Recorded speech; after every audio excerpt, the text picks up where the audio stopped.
नमस्कार दादा. नमस्कार. मला तुमचं पूर्ण नाव, गाव, तालुका आणि जिल्हा सांगा. सुभाष बबन गगे, आंबी खालसा, तालुका संगमनेर, जिल्हा इलेनगर. तर दादा, आज आपण आपल्या या डाळिंबाच्या प्लॉटमध्ये उभं आहे, बरोबर? हो. तर ही व्हरायटी कोणती आहे? ही आरक्त आहे. आरक्त आहे, बरोबर. तर साधारणतः किती दिवसाची झाड झाली दादा ही? 2 वर्ष झाली. 2 वर्षाची झाड आहे, बरोबर. तुम्ही डाळिंब या पिकासाठी थोडासा बदल करून यावर्षी आपली जे ऑर्गॅनिक कार्बनयुक्त दाणेदार खतं आहेत त्याच्यामध्ये कृषी पॉवर, सिलिकॉन, पीडीएम, पोटॅश आणि गोदावरी ही खतं खाली भरलेली बेडमध्ये, बरोबर. हो. आणि भू पॉवर प्लस याचे आपण त्या स्लरी माध्यमातून त्याचा खाली ड्रिपने वापर केलेला आहे, बरोबर. हो.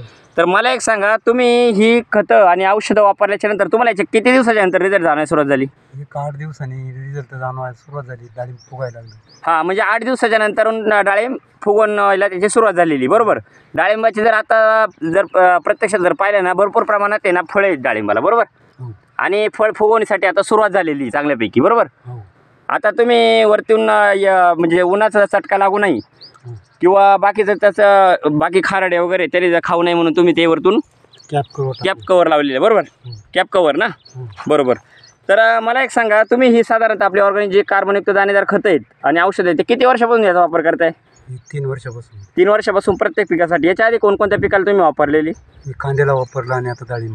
हां, म्हणजे याच्या आधी कांद्यासाठी तुम्ही आपले ऑर्गॅनिक कार्बनयुक्त दाणेदार खतं वापरली. कांद्याचं काय रिझल्ट आले तुम्हाला, काय सांगशाल कांद्याबद्दल? चांगले. म्हणजे काय काय रिझल्ट जाणवलं कांद्याला? कांद्याची फुगवण आणि तळापासून फुटवा आहे. हां, म्हणजे कांद्याचे फुगवण चांगली आणि टिकवण क्षमता वगैरे त्याच्या इथून पुढं म्हणजे चांगल्या प्रकारे, कारण तुम्ही ऑर्गॅनिक वापरले, केमिकल वापरलेले नाही जाता, बरोबर. हो. तर दादा, आपली जी ऑर्गॅनिक कार्बनयुक्त दाणेदार खतं आणि औषधं वापरून तुम्ही समाधानी आहात? हो. धन्यवाद दादा, तुम्ही दिलेल्या माहितीबद्दल.